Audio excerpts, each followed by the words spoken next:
Welcome friends. अब हम लोग चालू कर रहे हैं अल्डोल कंडेंसेशन रिएक्शन। इससे पहले हम लोगों ने पर्किन रिएक्शन देखा था। अब अल्डोल की बारी है। अब अल्डोल कंडेंसेशन है क्या, तो इसके अगर हम लोग वन लाइनर देखें तो आपके पास ये कार्बोनाइल कंपाउंड्स लिए जाते हैं। कार्बोनाइल कंपाउंड्स और कार्बोनाइल कंपाउंड के साथ ट्रीट किया जाता है डाइल्यूट बेस को।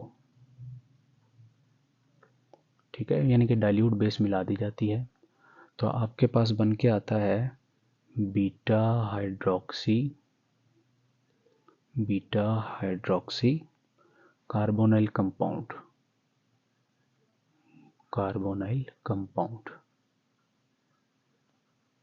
ठीक होगी बात।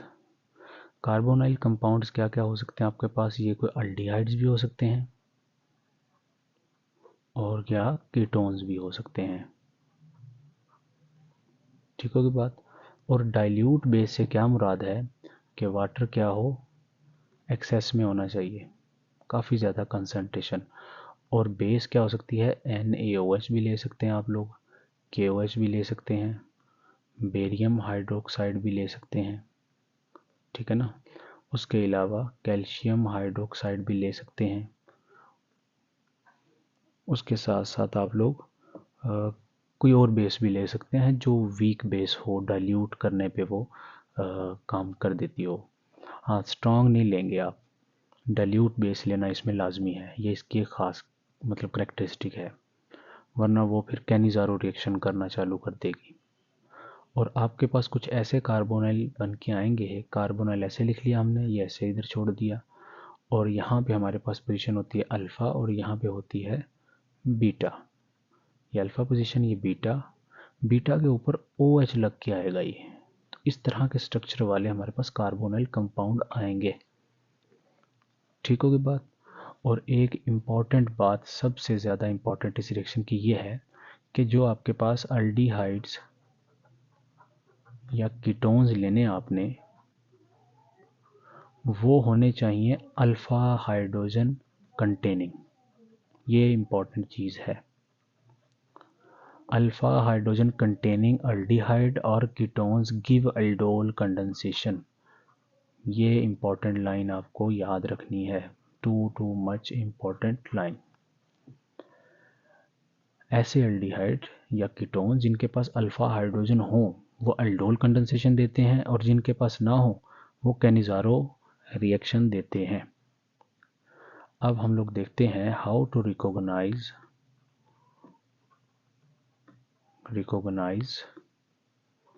Alpha hydrogen. हम लोग कैसे पहचानेंगे कि भाई अल्फ़ा हाइड्रोजन है या नहीं है? यानी कि जो कार्बोनाइल कंपाउंड लेंगे उनके अंदर अल्डिहाइड भी ले सकते हैं, कीटोन भी ले सकते हैं। जो ये लेंगे हम लोग कैसे पहचाने अल्फ़ा हाइड्रोजन है या नहीं है? तो आप ये देखें, कार्बोनाइल कार्बन ये ले लिया, इसके एक तरफ मान लिया H है और दूसरी तरफ क्या है, कार्बन लगा होगा, और आगे ये चेन चलती चली जाएगी। ये ऐसे लाइन छोड़ लगा दी मैंने। कार्बोनाइल कार्बन के साथ वाला कार्बन क्या होता है? Alpha carbon. इसके ऊपर लगे हुए हाइड्रोजन्स वो क्या होंगे? Alpha hydrogens. ये क्लियर बात होनी चाहिए आपको। और ये कार्बन की एक और निशानी है कि ये sp3 होना चाहिए। ठीक है, sp2 या sp हो तब नहीं चलेगा। एग्जाम्पल्स क्या हैं? मान लिया हमने CH3 C double bond O और H ले लिया, एसिटल्डिहाइड। इसके पास कितने अल्फ़ा हाइड्रोजन है? इसके पास ये देखेंगे, ये कार्बोनिल कार्बन, इसके साथ वाला कार्बन अल्फ़ा, और उसके पास 3 हाइड्रोजन है, तो कितने लिख देंगे? 3। इसको नहीं काउंट करेंगे हम लोग, क्यों? क्योंकि ये तो अल्फ़ा कार्बन के ऊपर नहीं लगा हुआ। ठीक है, ये कन्फ्यूजिंग पार्ट होता है बच्चों के लिए। इसके साथ वाला कार्बोनिल के साथ वाला कार्बन अल्फ़ा, और उसके ऊपर लगे हुए हाइड्रोजन अल्फ़ा कार्बन या अल्फ़ा हाइड्रोजन, और इसके पास तो इस साइड पे कार्बन ही नहीं है, तो इसको अल्फ़ा हाइड्रोजन नहीं बोलेंगे। ठीक होगी बात। अगर मैं ये लिखूँ CH3 CH2 C double bond O and H, तो आप देखेंगे इसके अंदर कितने अल्फ़ा हाइड्रोजन हैं। अब ये वाला कार्बन अल्फ़ा है, इसके बाद 2 लगे हुए हैं हाइड्रोजन, तो अल्फ़ा हाइड्रोजन कितने हो जाएंगे 2। अगर ये मैं ऐसे लिखूँ CH3 CH3 C double bond O and H, इसके पास कितने होंगे, तो ये वाला कार्बन अल्फ़ा कार्बन और इसके साथ 2 मिथाइल ग्रुप लगे हुए, एक हाइड्रोजन है, तो अल्फ़ा हाइड्रोजन कितना होगा इसके पास 1। अगर मैं ऐसे लिख दूँ CH3 और ऊपर भी CH3 लगा दूँ और ये C double bond O and H लिख दूँ, तो इसके पास अल्फ़ा हाइड्रोजन कितने होंगे 0, क्योंकि अल्फ़ा कार्बन है और उसके बाद बीटा पे तो जाने की ज़रूरत नहीं है, अल्फ़ा कार्बन के पास कोई हाइड्रोजन नहीं है, तो इसलिए हमारे पास अल्फ़ा हाइड्रोजन 0 है। तो अगर पूछा जाए अल्डोल कंडेंसेशन कौन कौन देगा, ये भी देगा, ये भी देगा, ये भी देगा, ये नहीं देगा क्योंकि इसके पास अल्फ़ा हाइड्रोजन नहीं है, ये कैनिज़ारो देगा। ठीक है, तो ये तो है हम लोग अल्फ़ा हाइड्रोजन कैसे पहचान सकते हैं अल्डिहाइड में। अगर हम लोग कीटोन्स की बात करें तो मान लिया ये ले लिया आपने CH3 C double bond O and CH3, इसके अंदर अल्फ़ा हाइड्रोजन कितने हैं, तो ये मेन कार्बोनल कार्बन है, इसका ये वाला कार्बन भी अल्फ़ा और ये वाला भी अल्फ़ा, जिस मर्जी तरफ चले जाएं, तो इस अल्फ़ा पे 3 और इस अल्फ़ा पे 3, तो अल्फ़ा हाइड्रोजन कितने हैं 6। ठीक होगी बात। इसी तरीके से अगर ये हो CH3 CH, ये ऐसे लिख लें C double bond O CH2 CH3, इसके पास अल्फ़ा हाइड्रोजन कितने होंगे, तो ये वाला कार्बन अल्फ़ा, ये वाला भी अल्फ़ा, तो इसके पास 2 लगे हुए हैं, उसके पास 3 लगे हैं, तो कितने आ गए 5 अल्फ़ा हाइड्रोजन है इसके पास। तो इस तरीके से हम लोग पहचान सकते हैं कि अल्फ़ा हाइड्रोजन कितने हैं किसी चीज़ के पास। अगर मैं एक और एग्जांपल लिखूं, यहाँ पे बेंजीन रिंग, ये C डबल बॉन्ड O, यहाँ पे बेंजीन रिंग, इसके पास अल्फ़ा हाइड्रोजन कितने हैं 0। इसका मतलब है ये कैनिज़ारो रिएक्शन करेगा, अल्डोल नहीं देगा, ये भी अल्डोल दे सकता है और ये भी अल्डोल रिएक्शन दे सकता है। ठीक होगी बात। तो ये तो पहला स्टेप है कि अल्डोल कंडेंसेशन के लिए जो रिएक्टेंट्स हैं वो अल्फ़ा हाइड्रोजन रखनी चाहिए आपके पास। ठीक होगी बात।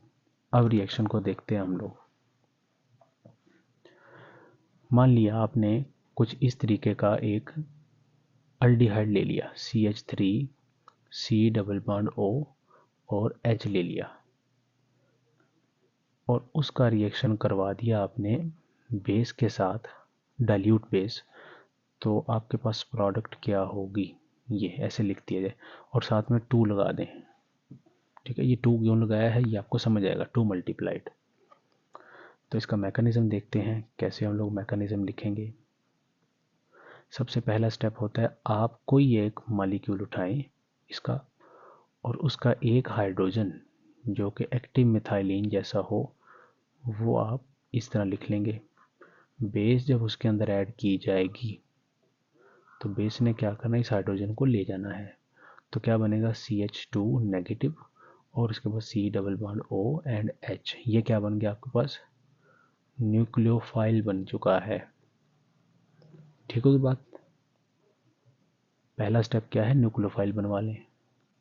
दूसरा स्टेप क्या है आपके पास, अब ये जो न्यूक्लियोफाइल बना है मैं इसको ऐसे लिख रहा हूँ, H इस तरफ लिख रहा हूँ, C double bond O CH2 ताकि एरो लगाने में आसानी हो, ये लिख लिया।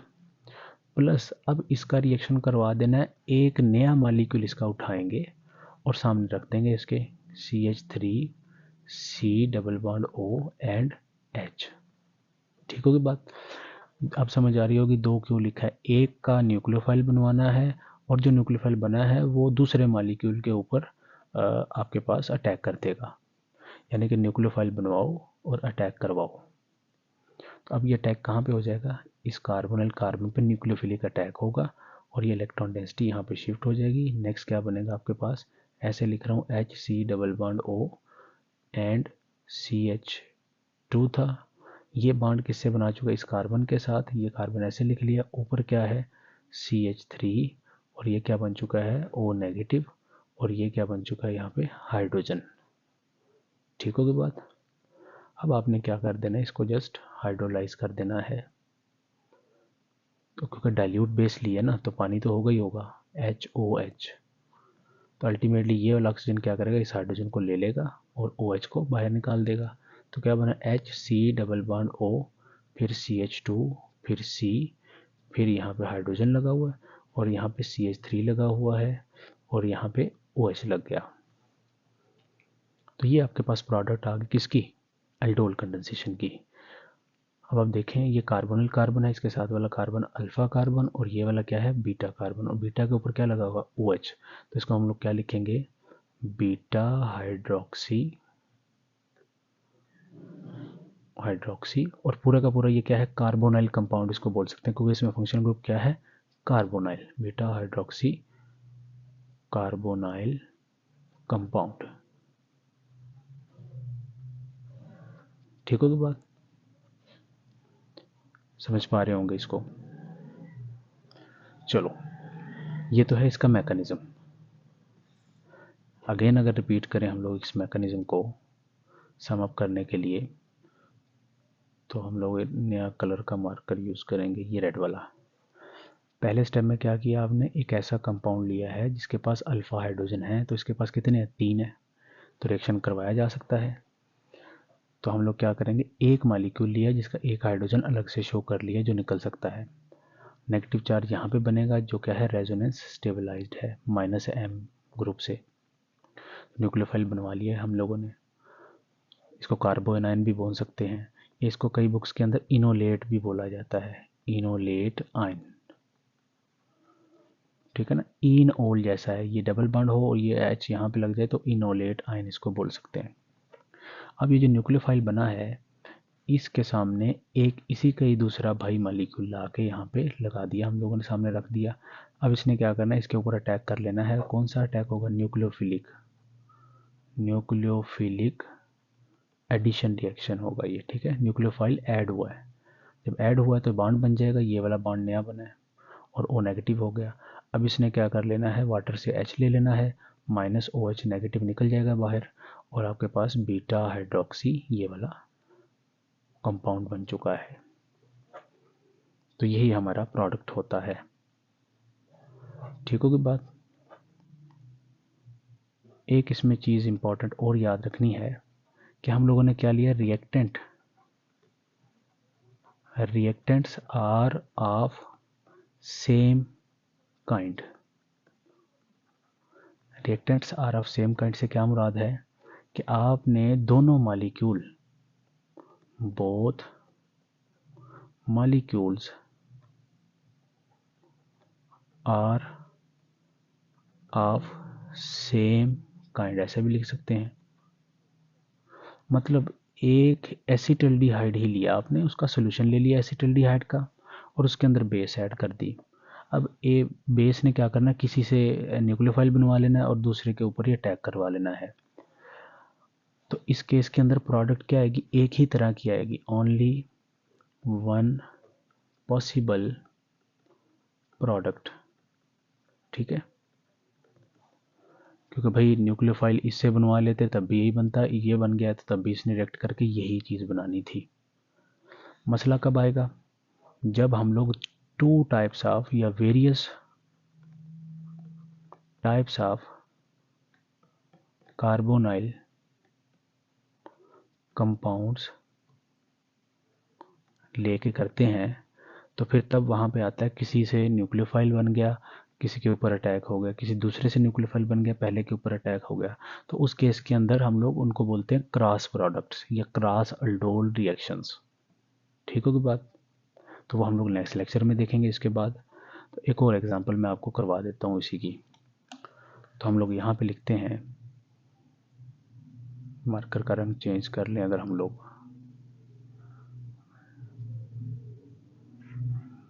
एक मिनट, ये हमारे पास ये रख लिया। कहा जाए आपसे बात कि एसीटोन लिया है आपने, पहले तो अल्डिहाइड से लिया था, अब मान लिया हम लोगों ने एसीटोन लिया है, ये CH3, और इसको हमने डाइल्यूट बेस के साथ, डाइल्यूट बेस से मुराद ऐसे लिख सकते हैं डाइल्यूट NaOH। तो प्रोडक्ट क्या होगी, तो सॉल्व इसको कैसे करेंगे कि भाई सबसे पहले स्टेप क्या होता है, कार्बोनाइन बनवाना। तो CH3 C double bond O और CH2 ऐसे लिख लिया, एक हाइड्रोजन ऐसे निकाल के लिख लिया।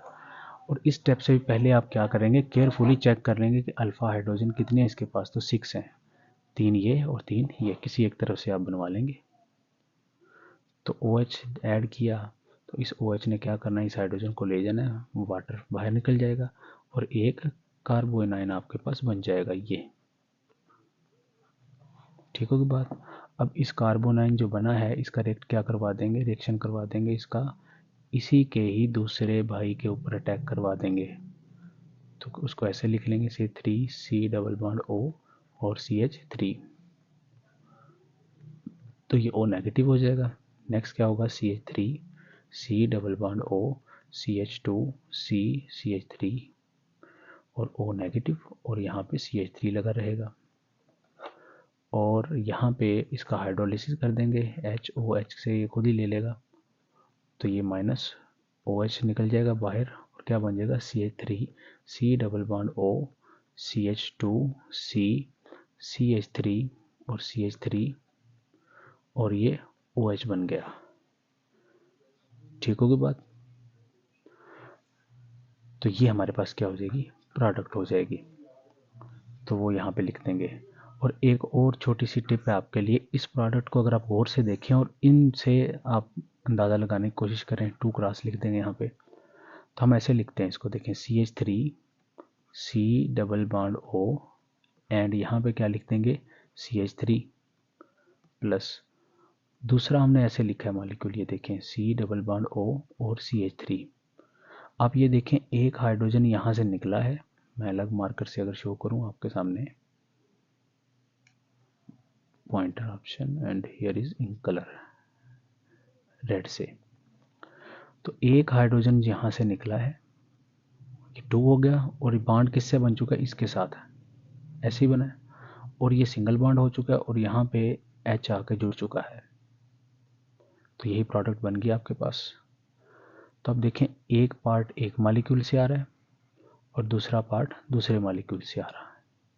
तो अब आपके लिए प्रैक्टिस ये है कि CH3 CH2 C double bond O and H, इसको आपने घर में बैठ के अपने ट्राई करना है।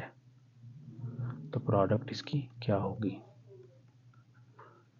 सबसे पहले क्या ढूंढेंगे आप, अल्फा हाइड्रोजन कितने हैं, फिर देखेंगे नेगेटिव चार्ज कहाँ पे बनता है, जहाँ पे बनेगा फिर उसके बाद अटैक करवा देंगे इसका और प्रोडक्ट आप लिखेंगे इसकी। ठीक होगी बात। तो this is all about aldol condensation.